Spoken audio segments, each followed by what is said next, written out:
여기에 본문에 보니까 이제 조금 서론적으로 말씀드릴게. 여호수아가 가나안 땅에 12명의 정탐꾼을 보냈어요. 이 정탐꾼들은 가서 가나안 땅을 조사를 해보니까 정말로 이 땅에 가서 우리가 살면 좋겠다. 그런데 문제는 뭔가니?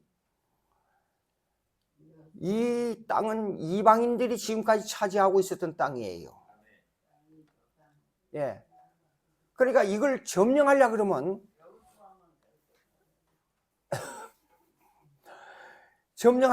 얼마나 어려워요. 이거는 이 교회론적으로 볼 때 우리 교회 성도들이 우상을 섬기는 사람들을 점령하는 그 역사와 똑같습니다.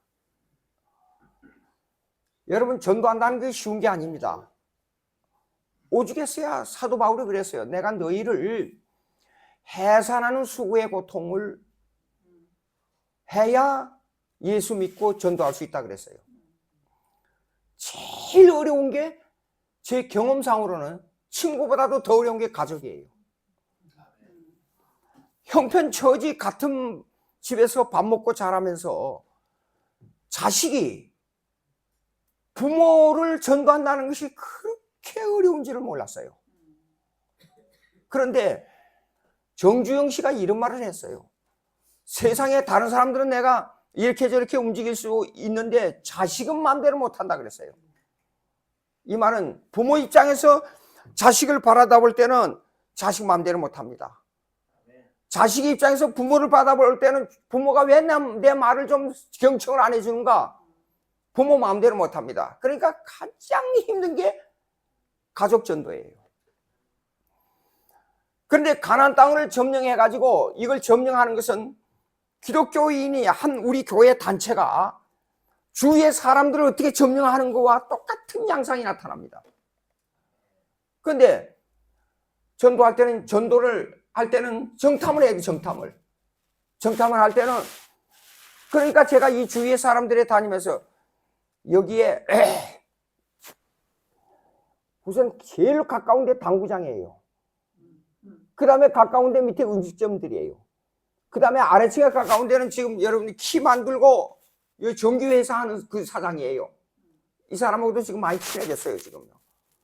근데 지속적으로 똑같은 마음을 가지고 지속적으로 이걸 계속 파고 들어가야 돼요. 한두 마리 말 가지고 하고 되는 게 아니라, 이제는 이 사장님이 이제 어느 정도 더 가까워졌는데, 뭐냐 그러면 만나면 지난번에 새해를 당해가지고 얘기하니까 먼저 와서 이 사람 절을 하면서 두 손으로 악수를 해, 저한테요.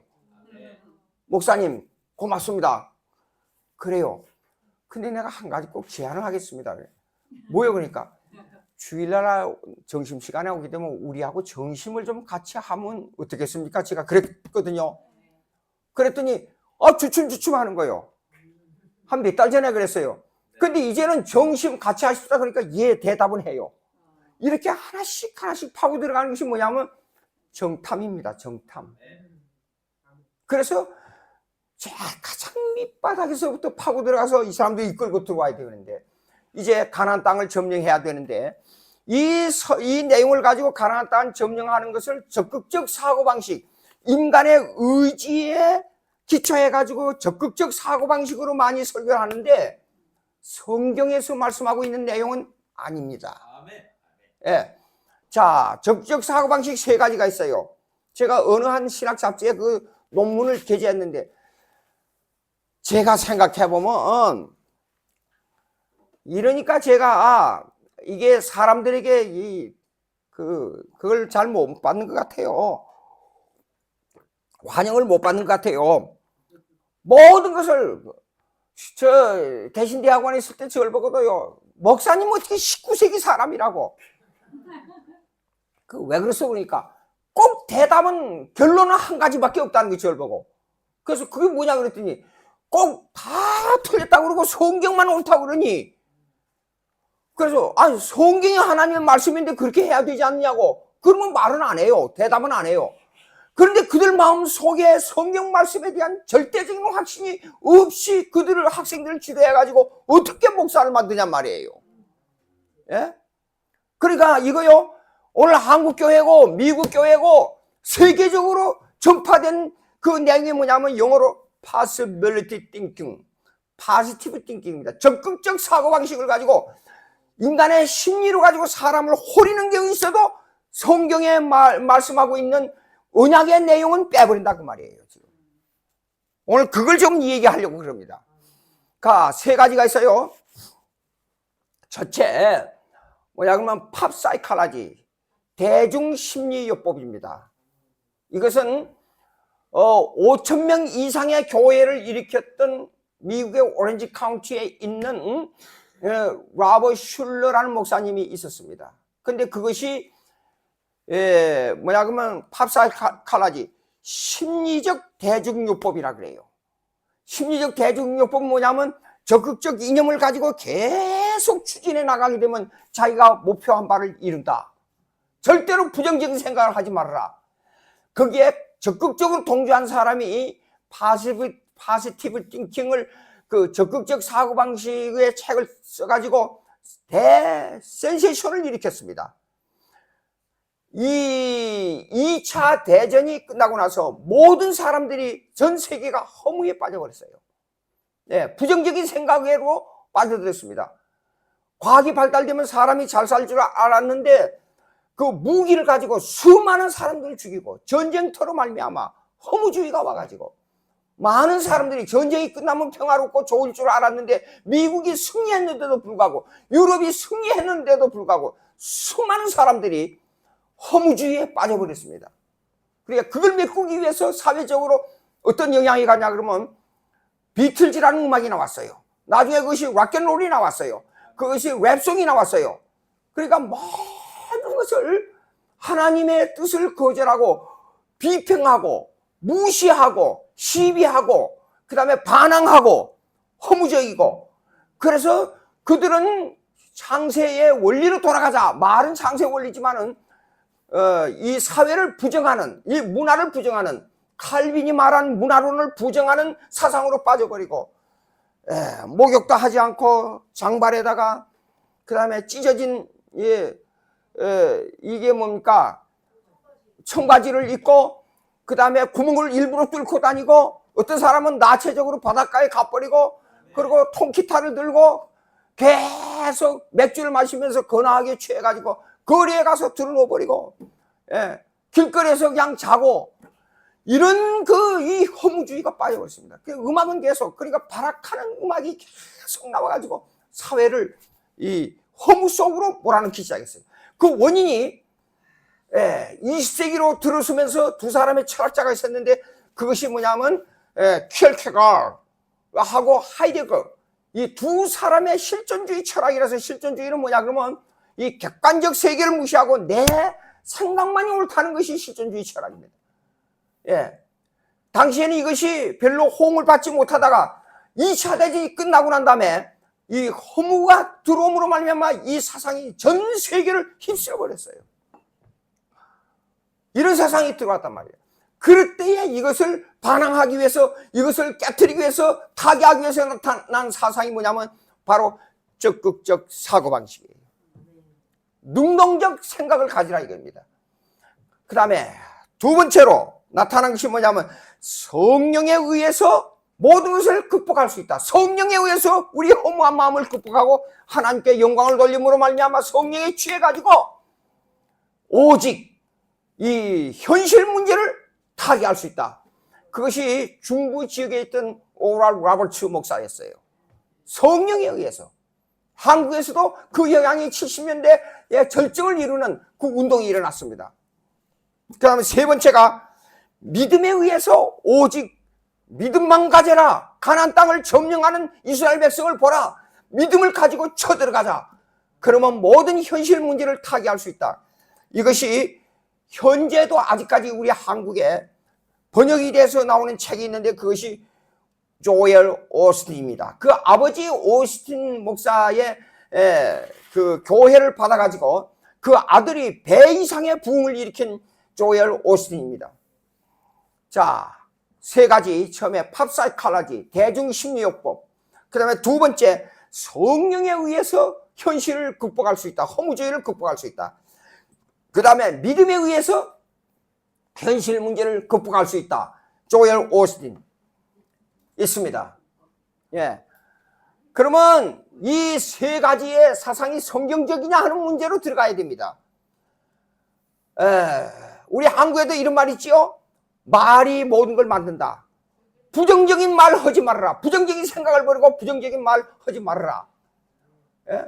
어쩌면 그렇게 능동적이지 못하느냐. 물론 그것은 부정적인 것보다는 능동적이 훨씬 좋습니다. 일을 할 수 있게 만들고 사람의 마음을 강하게 만드니까. 틀렸다는 말이 아닙니다. 근데 그것을 제가 말씀드릴 때 얼마만큼 성경적이냐 하는 문제로 들어가서 성경에 기초해서 능동적 생각을 개발해 나가면서 하나님께 영광을 돌리는 우리 자신이 돼야 되지 않겠느냐 하는 겁니다. 자, 사도들의 행적을 보자고요. 바울의 행적을 보자고요. 바울은 아주 성격이 심리학적으로 담즙질에 속합니다. 담즙질이 뭐냐 그러면 한 번 의지를 세우면 꺾이지 않습니다. 계속 밀고 나가는 성격이에요. 예? 쉽게 말해서 황소가 자기 앞에 닥치는 문제가 있으면 주인이 시키는 대로 어떤 힘든 일이 있어도 그걸 밀고 나가는 그런 성격이에요. 또 한편으로는 베드로를 보자고요. 베드로는 다혈질적인 성격을 가지고 있어요. 갑자기 불같이 일어나서 주위의 것이 보이질 않아요. 예, 막 그냥 성질 나는 대로 밀고 나가는 그런 사자와 같은 그런 성격을 가지고 있어요. 예. 그런데 그들을 다 똑같이 이렇게 비교해 보면 아주 성질이 다르지만은 그들이 하나 공통점이 있냐면 하나님께서 이런 사명을 맡겼다 그러면 변함이 없이 계속 앞으로 나가는 성격이에요. 예. 그러니까 어떤 의미에서 옆에서 보게 되면 이 사람들은요 정신병자 같아요. 예.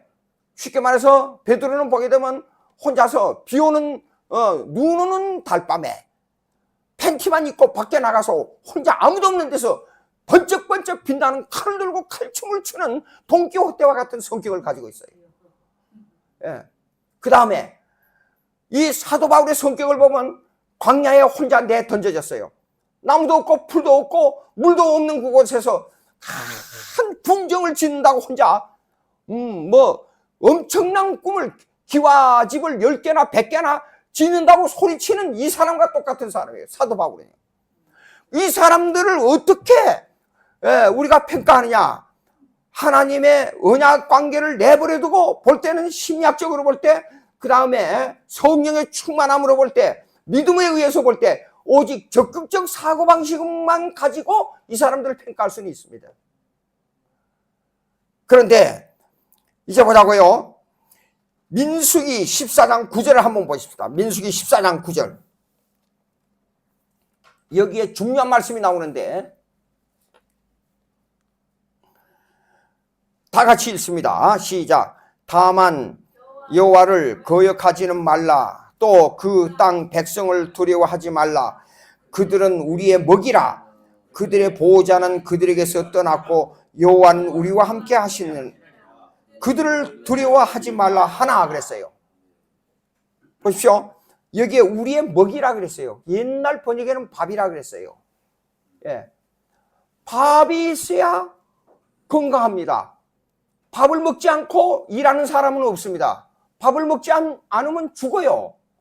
그러니까 밥이, 이 먹이가 얼마나 중요한지 모릅니다. 그런데 도저히 인간으로서는 가나안 땅에 가서 점령할 수 있는 것이 전혀 보이질 않아요. 보이질 않는데 그들을 보고, 그 가나안 땅을 보고 우리의 먹이라 그랬어요. 밥이 있어야 먹을 수 있잖아요. 밥이 있어야 건강하잖아요. 밥이 있어야 모든 것은, 인간의 건강은 먹는 데서부터 시작되잖아요. 그러면 먹어야 돼요. 먹는데 그것을 보고 도저히 불가능해 보이는데도 불구하고 이걸 우리의 먹이, 우리의 밥이라 그랬어요. 그런데 이것이, 이 불가능한 사건을 밥이라 그랬는데 이것이 하나님의 말씀인 언약과 하나님의 섭리와 어떤 관계를 가지고 있느냐에 연관을 시킬지언정 인간의 의지에 의해서 내가 어떻게 결정하고 내 심리적으로 어떻게 결정하고 내가 주장해서 성령을 받고 내가 어떻게 해서 믿음을 내가 일으킨다. 그 관념하고 어떤 관계가 있는 것을 우리가 명심해야 된다 그 말이에요. 자, 보시겠습니다. 그러면 13장 26절로 한번 돌아가 보겠습니다. 26절. 13장 26절. 제가 천천히 읽으면서 요점을 좀 보시겠습니다. 파란 광야 가데스에 이르러 모세와 아론과 이스라엘 자손의 온 회중에게 나와 그들에게 보고하고 그 땅에 과일을 보이고 모세에게 말하여 이르시되 당신이 우리를 보낸 땅에 간즉 과연 그 땅에 젖과 꿀이 흐르는데 이것은 그 땅의 과일이니이다. 그러나 그 땅 거주민은 강하고 성읍은 견고하고 힘이 클 뿐 아니라 거기서 아낙 자손을 보았으며 아말렉은 남방 땅에 거주하고 헷인과 여부스인과 아모리인은 산지에 거주하고 가나안인은 해변과 요단가에 거주하더이다. 갈렙이 모세 앞에서 백성을 조용하게 하고 이르되 우리가 곧 올라가서 그 땅을 취하자 능히 이기리라. 이 말만 들으면 모든 것이 적극적 사고방식으로 가능하다는 것을 유추해낼 수가 있습니다. 그런데 그와 함께 올라갔던 읽습니다. 31절. 그와 함께 올라갔던 사람들은 이르되 우리는 능히 올라가서 그 백성을 치지 못하리이다. 그들은 우리보다 강하니라 하고 이스라엘 자손 앞에서 그 정탐한 땅을 악평하여 이르되 우리가 두루 다니며 정탐한 땅은 그 거주민을 삼키는 땅이요 거기서 본 모든 백성은 신장이 장대한 자들이며 거기서 네피림 후손인 아낙 자손의 거인들을 보았나니 우리는 스스로 보기에도 메뚜기 같으니 그들이 보기에도 그와 같았을 것이니라. 철저하게 정탐한 12명이 있는데 정탐한 10명 와서 이게 부정적인 보고를 한 거예요. 근데 여호수아와 갈렙만은 가서 그건 우리의 밥이다. 우리의 먹이다. 가서 치러 올라가자 그렇게 말한 거예요. 그러니까 많은 사람들이 이 내용을 여호수아 갈렙을 보고 적극적 사고방식을 가졌기 때문에 가나안 땅을 치고 들어갈 수 있었다 그렇게 말하는데 그게 아니고 그들의 신앙의 관점을 보는 눈으로 우리가 생각을 돌이켜야 된다 그 말이에요. 자, 보시겠습니다. 그러면 현실주의는 이렇습니다. 그들이 왜 그렇게 10명은 이거 도저히 불가능하다는 얘기를 했느냐. 첫째, 이것을 현실에 있어서 비교 대조합니다. 자, 비교 대조해보니까 안 된 것은 90%고 된 것은 10%밖에 안 돼요. 그러니까 안 된다 이게요. 그럼 두 번째, 자신의 위치를 생각합니다. 그쪽 사람들은 이거 뭐 거인들 뭐 엄청난 사람들이 있고 도저히 이거 이제 우리는 40년 광야 생활을 지나오면서 지치고 힘이 없고 무기도 없고 도저히 불가능해요. 그 다음 세 번째, 여건입니다. 경제적 여건입니다. 그들은 잘 먹고 잘 지내고 힘이 있어요. 근데 우리는 너무나도 힘이 없어요. 이런 여러 가지 요건을 갖다 비교 대조해 본단 말입니다. 그러니까 능력이 부족하다, 안 된다, 불가능하다 그렇게 말을 한단 말이에요. 자, 그런데 문제는 언약입니다. 지금 언약이 뭐냐 그러면 모세가 이스라엘 백성을 이끌고 나오기 전부터 하나님께서 언약을 약속을 해놓은 거 있는데 그것이 가나안 땅이에요. 3대 언약 중에 하나가 가나안 땅이고 가장 중요한 언약은 그 이스라엘 백성들이 백성이 많아져 가지고 400년 동안 애굽에 들어가서 고생을 하지만은 40년 동안 광야 생활을 겪고 오고 거기에서 가나안 땅으로 쳐들어가리라 하는 것은 10년 전, 20년 전이 아니라 수백 년 전부터 이미 하나님의 말씀에 언약에 되어 있다고 말이에요.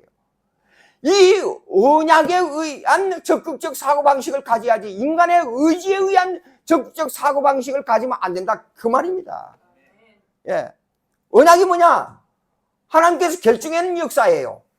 결정하는 역사는 프로젝트, 이 뭡니까? 이 건물을 짓기 위해서는 이 건물에 대한 설계도가 있어야 되잖아요. 설계도는 반드시 그대로 이루어진다 그 말이에요. 그러면 설계도가 바로 뭐냐면 언약입니다. 언약은 400년 동안 고생해가지고 거기에서 고통을 당하고 눈물을 흘리는 과거의 역사가 있지만 그 역사를 뚫고 들어가서 반드시 언약대로 가나안 땅을 점령할 것이다. 그것이 하나님의 약속이에요.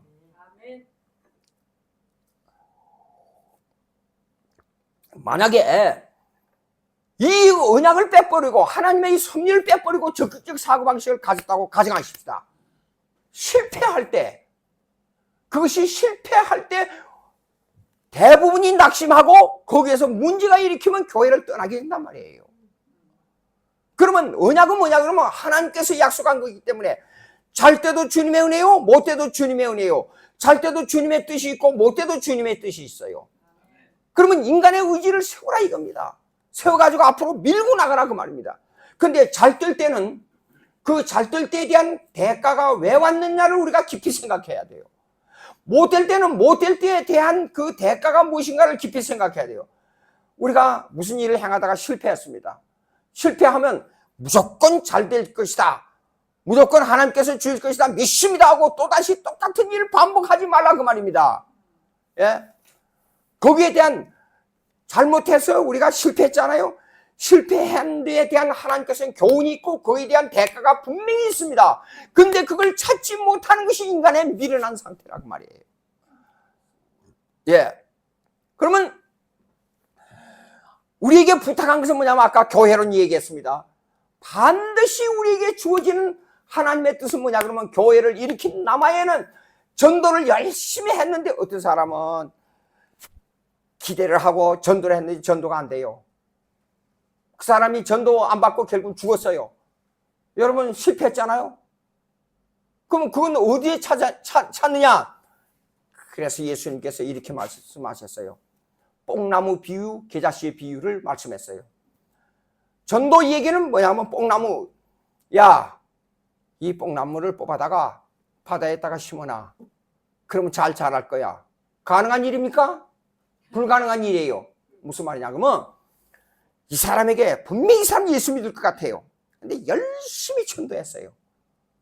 전도했는데 이 사람 안 믿어요. 근데 이 사람을 전도하다가 그 옆에 사람에게 이제 지나는 말로 이 사람은 전혀 불가능한 게 보여요. 맨날 술이나 먹고 놀러나 다니고 개차반 같은 사람이에요. 근데 이 사람에게는 도저히 복음을 전할 마음이 생기지도 않아요. 근데 지나다가 이 사람하고 친구가 되니까 지나다가 예수 믿으면 천국 갑니다 한마디 했어요. 근데 이 사람이 교회 나왔어요. 근데 이 사람은 뽕나무예요. 불가능한 사람이에요. 우리가 보기에는. 그런데 이 사람이 와가지고 바다에다가 엉뚱한 데에서 바다에다가 자란 바닷속에서 자란 이 뽕나무가 나중에는 엄청난 결실을 맺었어요. 이걸 예수님께서 비유로 말씀해 준 겁니다. 계자씨 비유가 뭐예요? 계자씨 씨를 제가 가져와서 이렇게 보니까 씨가 아주 조그만해요. 꾀알보다 조금 클까 말까 그래요. 아, 이것이 큰 나무가 돼가지고 수많은 새들이 여기 와서 깃들을 줄 누가 알았어요? 그냥 길가에다 던져버렸어요. 던져버렸는데 땅에서 이거 싹이 나가지고 엄청난 큰 나무가 돼가지고 수많은 새들이 와서 깃들었어요. 이 사람에게 아무리 전도를 해도 전도가 안 되는 거예요. 근데 지나다가 이 친구에게 그냥 지나는 말로 예수 믿으면 천국 갑니다 한마디 했어요. 근데 이 사람이 나중에는 땅에 떨어진 그 씨앗을 자라가지고 수많은 사람들이 와서 이 사람으로 말미암아 더 많은 전도가 일어났어요. 그래서 우리 인간의 의지로 가지고 적극적 사고방식을 시도하는 것보다도 하나님의 뜻에 의한 하나님의 언약을 믿는 적극적 사고방식을 가져야 된다 그 말이에요. 예? 잡아보세요. 그러면 느헤미야 1장 8절 한번 보시겠습니다. 느헤미야 1장 8절.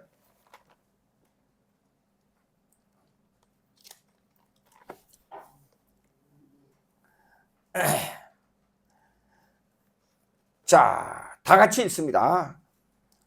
9절 10절까지 읽겠습니다. 옛적에 주께서 주의 종 모세에게 명령하여 이르시되 만일 너희가 범죄하면 내가 너희를 여러 나라 가운데 흩을 것이요 만일 내게로 돌아와 내 계명을 지켜 행하면 너희 쫓긴 자가 하늘 끝에 있을지라도 내가 거기서부터 그들을 모아 내 이름을 두려고 한 곳에 돌아오게 하리라 하신 말씀을 이제 청하건대 기억하소서. 이들은 주께서 일찍이 그 큰 권능과 강한 손으로 구속하신 주의 종들이요 주의 백성입니다. 옛날에 하나님께서 말씀으로 약속해 주셨어요. 그런데 느헤미야가 예루살렘 성전을 건축하기 위해서 하나님께 기도해서 가만히 생각해 보니까 과거에 약속한 게 있어요. 말씀으로 약속한 게 있어요. 그 말씀이 뭐냐 그러면 회개하고 돌아와라. 그러면 하늘 끝에 가 있을지라도 그 백성들을 모아서 예루살렘으로 오게 하리라. 약속이에요. 그런데 많은 사람들이 신앙을 가지고 앞으로 전진해 나갈 때 하나님의 말씀에 기초한 언약보다도 때로는 우리의 의지를 앞세울 때가 많단 말이에요. 무조건 믿습니다. 근거 없이, 언약이 없이. 예. 그러니까 우리는 항상 무슨 일을 계획해 놓고 밀고 나가게 되면 때로는 실패할 때가 있어요. 때로는 얼마든지 실패할 때가 있습니다. 그럴 때 그 실패한 대가가 하나님으로부터 온다는 것을 생각을 해야 되는데 그걸 생각을 못하고 그냥 내 의지로 안 될 때 실망해버리는 경우가 많단 말이에요. 예. 근데 여기에 느헤미야가 기도할 때는 뭘 물고 늘어졌어요? 과거에 언약했던 하나님의 말씀. 이스라엘 백성이 회개하고 돌아오면 이렇게 될 것이요. 이렇게 하면 이렇게 될 것이요 하는 그 말씀을 물고 늘어지면서 하나님 앞에 기도해서 그 언약을 이루었단 말이에요. 자, 지금 여기 보니까 주시할 것은 14장 아까 9절 읽었지 않아요? 9절 읽었는데 거기에는 하나님의 언약이 들어있고 하나님의 뜻이 들어있단 말이에요. 그러니까 언약을 무시하고 그 언약대로 행하지 않고 자기 의지대로 행하면서 적극적 사고방식을 가진다는 것은 대단히 위험하다 그 말입니다. 그러나 우리의 의지를 세워서 이걸 앞으로 밀고 나가지 말라는 의미는 아니에요. 반드시 밀고 나가되 거기는 실패도 있을 수 있으나 그 실패를 통한 교훈이 우리에게 있습니다. 그 교훈을 기초 삼아서 방향 전환을 할 때도 있고 다시 시도할 때도 있고 이건 대단히 어려운 결정입니다. 그러나 우리가 해야 될 일은 뭐냐 그러면 하나님의 영광을 위해서 이 땅에서 전도하고 주의 복음을 위해서 하는 일이에요. 왜 그러냐? 그것은 이 세상에서는 실패했을지라도 하늘나라에 가면 반드시 상으로 갚아주니까. 그러니까 사도 바울이 고린도전서에 말씀했잖아요. 물 주는 이는 물 주는 이, 키우는 그것을 자라게 하시는 하나님이신데 물 주는 이와 열매 맺는 사람이 다 상을 받아요. 예. 그렇기 때문에 인간적으로 볼 때 어떻습니까? 한국에 손양원 목사님이나 주기철 목사님은 인간적으로 가장 실패한 자예요. 그들은 인간적으로 볼 때 적극적 사고방식으로 볼 때는 인간 최고의 실패자입니다. 그런데도 그들이 이루어놓은 그 순교의 이 업적은 한국교회를 키우는 하나의 씨앗이 됐습니다. 터툴리안이 말한 대로 교회는 순교의 피를 먹고 자란다 그랬어요. 예. 그 순교의 피를 흘린다는 것이 얼마나 힘든지 모릅니다. 적극적 사고방식을 가지고 되는 일이 아닙니다. 오직 하나님의 언약에 따라서 하늘나라에 가는 상만 바라보고 일을 했던 것입니다. 자, 창세기 15장 13절 한번 보시겠습니다.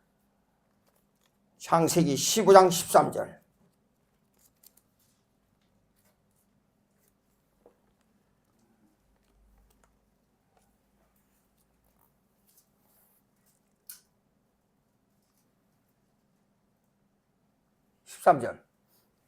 다 같이 읽겠습니다. 여호와께서 아브라함에게 이르시되 너는 반드시 알라 네 자손이 이방에서 객이 되어 그들을 섬기겠고 그들은 400년 동안 내 자손을 괴롭히리니 그들이 섬기는 나라를 내가 징벌할지며 그 후에 내 자손이 큰 재물을 이끌고 나오리라 그랬어요. 미리 오래전에 예언해 놓은 겁니다. 이것이 언약입니다. 언약을 믿고 그 언약에 따라서 능동적이며 적극적이며 오직 초지를 관철해 나가는 그런 믿음의 생활을 해야 된다 그 말입니다. 예, 우리가 전도를 하지 않아요? 10사람에게 전도해가지고 10사람 다 실패했어요. 그럼 그 실패한 사람입니까? 아니에요. 왜 실패하지 않았냐? 행한 대로 갚으시는 하나님께서 하늘나라에 가서 상으로 갚아줘요. 절대로 실패가 아닙니다. 하나님의 일을 하는 거는. 제가 가끔 이런 말을 자주 해요. 나는 소모전을 하지 않는다. 왜 그런 줄 알아요? 소모전하게 되면 사람을 미워해요. 싸워야 돼요. 내 의지를 발동해야 돼요. 하나님의 뜻에 순종하는 게 아니에요. 그런데 소모전을 하지 않고 그냥 물러나 버리면 내가 행한 일은 하늘나라에 그대로 남아있어요. 그러니까 소모전을 하지 않는다는 거예요. 예. 어떤 사람이 여러분 잘 아시잖아요. 어떤 사람이 우리 교회 와가지고 병들었어요. 병들어가지고 귀신을 쫓아낸다 해가지고 그 목사님이 그 사람 데리고 간다 그러고 데리고 가버렸어요. 쉽게 말해서. 일절 말하지 않고 엊그저께 그 목사님 만났어요. 일절 말 안 했어요. 예. 내가 그를 위해서 했던 그 모든 수고와 이 마음의 부담은 엄청났어요. 그럼에도 불구하고 일절 말하잖아요. 이유가 뭔 줄 아십니까? 내가 그의 영혼을 위해서 기도하고 영혼을 위해서 해준 모든 것은 하늘나라에 남아있어요. 그러나 그 사람하고 싸우고 문제를 일으키면 그 공로가 싹 없어져 버려요. 예. 하늘나라에 가는 것은 그러니까 적극적 사고방식은 뭐냐 그러면 언약에 의한 적극적 사고방식을 가져야 된다 그 말이에요. 인간의 의지에 따라서 하지 말라 그 말입니다. 자 보세요. 이제 애굽 땅에서 이 언약을 믿었기 때문에 그걸 미래를 바라다보고 아브라함이 행했고 이제 보시겠습니다. 마지막 마태복음 6장 33절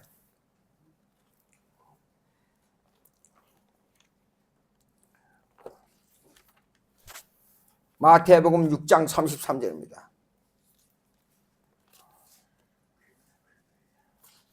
다 같이 읽겠습니다. 그런즉 너희는 먼저 그의 나라와 그의 의를 구하라. 그리하면 이 모든 것을 너희에게 더하시리라. 그러므로 내일 일을 염려하지 말라. 내일 일은 내일 염려할 것이요 한날의 괴로움은 그날로 족하니라. 제가 성경을 여러 번 읽고 외운 거 있으면 외운대로 읽어버리지 어떤 때는 성경 꼭 그대로 안 읽어질 때가 많아요. 이상하게. 그리고 옛날에 성경을 읽었던 것을 읽다 보니까 금방도 보니까 한 글자가 빠졌어요. 이런 거예요. 여러분들이 충분히 이해하실 거예요. 예.